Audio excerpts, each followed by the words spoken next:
জিতের মানুষ সিনেমাটার রিমেক করা হচ্ছে, অর্থাৎ জিতের মানুষ সিনেমাটা রিলিজ করার পর থেকেই কিন্তু তাদের ফ্যানদের মধ্যে একটা এক্সাইটমেন্ট ছিল। এবং রিসেন্টলি শোনা যাচ্ছে তার যে সিনেমাটা আর কি, সেটা নাকি সাউথে কপি করা হচ্ছে। আমাদের সোশ্যাল মিডিয়ায় বা বলা যেতে পারে ইউটিউবে কমিউনিটিতে কিন্তু এই নিয়ে একটা কন্ট্রোভার্সি সৃষ্টি হয়েছে। দেখুন, কন্ট্রোভার্সি নিয়ে আলোচনা করা আমার কোনো উদ্দেশ্য নয়, বা ব্যক্তিগতভাবে কাউকে আমি কখনো আক্রমণ করতে চাইছি না। আমি এই পার্টিকুলারলি একটা বিষয় নিয়ে আলোচনা করবো, জিতের মানুষ সিনেমাটা কি সত্যিকারেই কি তার রিমেক হচ্ছে?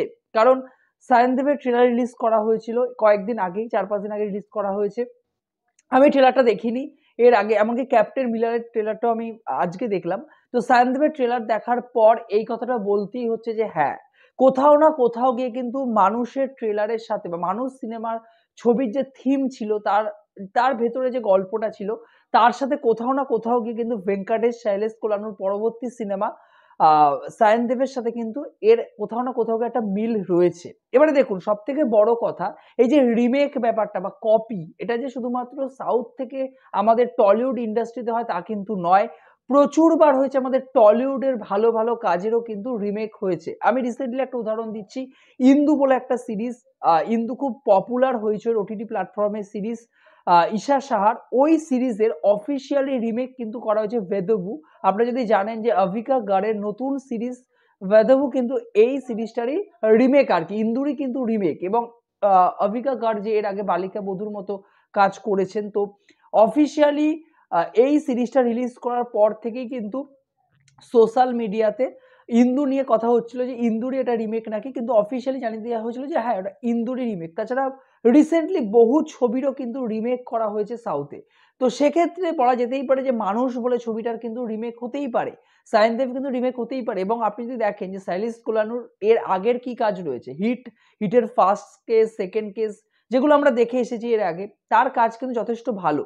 তো সেক্ষেত্রে সায়নদেব কতটা তার কাজ এবং কতটা মানুষের রিমেক, এবারে প্রচুর মানুষ কমেন্টও করেছেন যে মানুষ তো রিলিজ করেছিল 2 মাস আগে, তো সেখানে রিলিজ করা হচ্ছে রিসেন্টলি জানুয়ারি মাসে রিলিজ করা হবে সায়নদেব। তো এই সিনেমাটা এর মধ্যে কি কপি করা সম্ভব, বা এর মধ্যে কি তার থিমকে নিয়ে, তার যে প্লট, তার মধ্যে যে কাহিনী, বাস্তবিক অর্থে মানুষের গল্পটা কি ছিল, যে অর্জুন জিতের যে ক্যারেক্টারটা, সে একজন সৎ পুলিশ অফিসার ছিল, তার মেয়েকে নিয়ে সে সুখে বাস করতো, তার বউ কোনো কারণে তার কাছে ছিল না, তার অ্যাক্সিডেন্ট হয়েছিল বা তার মা চলে যায় তার মেয়ের কাছ থেকে।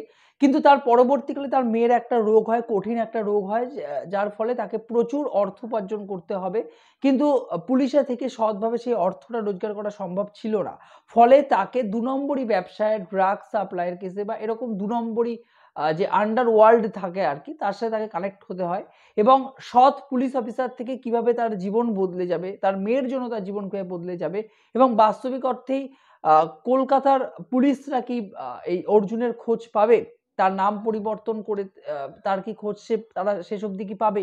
এবং শেষ অবধি অর্জুনের কি পরিণতি হবে? এবং তার মেয়েকে কি সে সেভ করতে পারবে? সেটা জানার জন্য আপনাদের কিন্তু মানুষ সিনেমাটা মানুষ হলে গিয়ে দেখেছিলেন আরকি। মানুষ সিনেমাটার মেইন প্লট কিন্তু ছিল এটাই। এবারে এই যে সায়নদেব এই ট্রেলারটা যদি আপনারা দেখেন, ট্রেলারের মধ্যেও কিন্তু একই গল্প রয়েছে। এখানে আমরা ভেঙ্কটেশকে দেখতে পাচ্ছি, আরিয়ার ক্যারেক্টারটা দেখতে পাচ্ছি, উল্টো দিকে ভেঙ্কটেশ তার মেয়েকে বাঁচানোর জন্য লড়াই করছে, তার মেয়ের সাথে তার একটা কানেকশন রয়েছে, তার মেয়ের একটা বড় অসুখ হচ্ছে আমরা দেখতে পাচ্ছি, তাকে হাসপাতালে নিয়ে যাওয়া হচ্ছে। ভেঙ্কটেশের ক্যারেক্টার একটা পরিবর্তন আমরা বুঝতে পারছি এখানে। তো তার মিল তো রয়েছে ভাই, যখন মিল রয়েছে তখন সেটা নিয়ে তো আলোচনা হওয়া প্রয়োজন। এবারে দেখুন, সব থেকে বড় কথা, মানুষের কাহিনী কি পুরোপুরি বাস্তবিক অর্থে সঞ্জয় সমাদারের যে ছিল, সেটাও কিন্তু ভাবার বিষয়। হয়তো সাউথের অনেক কটা কাহিনী বা অনেক কটা গল্পকে মিলিয়ে মিশিয়ে এই গল্পটা তৈরি করা হয়েছিল, আমরা জানি না। বা এখানে সাউথের কোনো একটা বিশেষ সিনেমা, আমি নাম বলছি না, কিন্তু বিশেষ কোনো একটা সিনেমারও কিন্তু প্রভাব ছিল, অল্প হলেও তার কিন্তু প্রভাব ছিল। তো সেক্ষেত্রে আমরা বুঝতে পারছি যে কোথাও না কোথাও গিয়ে সেই গল্পের সাথে এর প্লটের কিন্তু মিল থাকে। এমন হতে পারে যে সঞ্জয় সমাদ্দার তো একদিনে গল্পটা লেখেননি, যখন তিনি গল্পটা ভাবছিলেন তখন বাইরের স্টেটেও, সাউথেও কিন্তু এরকম একটা গল্পের প্লটের উপর কিন্তু কাজ করা হচ্ছিল আর কি। কোথাও না কোথাও গিয়ে সেই থিমটা এখন এসে ম্যাচ করছে। যতক্ষণ না সিনেমা হলে সিনেমাটা দেখছি, ততক্ষণ তো পুরোপুরি সিনেমাটার সাথে রিমেক, কপি, চিপ কপি বলা যায় না। কিন্তু হ্যাঁ, পুরোপুরি কিন্তু এই যে উদাহরণ, সেটাও কিন্তু উড়িয়ে দেওয়া যাচ্ছে না। বাস্তবিক অর্থে আমরা জানি যে সমস্ত গল্পই আমাদের বলে দেওয়া হয়েছে, মানে বাইরের নতুন গল্প তো কিছু নেই, একই গল্পকে ঘুরিয়ে ফিরিয়ে নতুন মোড়কে আমরা প্রতি মুহূর্তে পর্দায় দেখতে পারছি। কিন্তু মানে একদম স্টেপ বাই স্টেপ বা একদম সিন বাই সিন যদি সেগুলো ম্যাচ করে যায়, তো সেটা তো অবশ্যই একটা কপি বলা যেতেই পারে। তো দেখা যাক, আমরা সিনেমা হলে গিয়ে যদি সায়নদেব দেখি, সেখানে যদি আমরা মিল পাই, তো অবশ্যই সেই বিষয়টা নিয়ে আমরা মানুষ নিয়ে আলোচনা করব। তবে হ্যাঁ, ফার্স্ট ট্রেলার দেখে কিন্তু বলতেই হচ্ছে প্রচুর কিন্তু প্লটের মিল রয়েছে। দেখুন, দুটো একটা জায়গা ম্যাচ করে। হিরোকে আমরা যেভাবে দেখতে পারি, তার ক্যারেক্টারের শেড যেরকমভাবে একটা কমার্শিয়াল সিনেমায় উঠে আসে, সেগুলো যদি ম্যাচ থাকতো কোনো ব্যাপার থাকতো না, কিন্তু গল্পের প্লটের মধ্যে এরকমভাবে ম্যাচ থাকা কিন্তু সত্যিই বুঝতে পারছি কোথাও না কোথাও গিয়ে সমস্যা তো রয়েছে। দেখা যাক সিনেমাটা যখন রিলিজ করছে, আমরা কিন্তু এই বিষয় নিয়ে কোনো ফাইনাল কোনো মন্তব্য করব না। ভেঙ্কাটেশ স্যালিস কুলানুস সিনেমা, আরিয়া রয়েছেন, তো তাদের কাজ আমরা যখনই দেখবো, হলে যখন দেখবো, বড় কাজ যখন হলে দেখবো, অবশ্যই একটা বিগ বাজেট প্রজেক্টের সিনেমা। এই সিনেমাটার সাথে বিক্রমের কামাল হাসানের বিক্রমের প্রচুর তুলনা করা হচ্ছিল, সোশ্যাল মিডিয়া আমি দেখছিলাম, বিভিন্ন আর্টিকেল নিউজে দেখছিলাম, কিন্তু বিক্রমের সাথে এই সিনেমার ট্রেলারের কিন্তু কোনো রকম কোনো মিল আমি পাইনি। মানে এখানে কামাল হাসানের যে ক্যারেক্টারটা ছিল বিক্রমে আর কি, তার যে চরিত্রটা ছিল, তার চরিত্রটা একদমই অন্যরকম। আর এখানে তার ক্যারেক্টারটা একদমই অন্যরকম সায়ন দেবে। তো অবশ্যই আমরা যখন সিনেমাটা দেখি আর কি, তখন দেখবো আর কি, তখন কিন্তু পুরো বিষয়টা নিয়ে আমরা আলোচনা করব। আপনারা জানাবেন আপনাদের কি মত, মানুষ কি কোথাও না কোথাও গিয়ে চিপ কপি ভার্সন হতে চলেছে সায়ন দেবের? আপনাদের কি মত কিন্তু আমার কমেন্ট বক্সে নিয়ে যাবেন। কোনো রকম কোনো কন্ট্রোভার্সি করার আমার ইচ্ছে নেই। জিতের ফ্যানরা অবশ্যই আপনাদের মতামত আমাদের কমেন্ট বক্সে জানাবেন।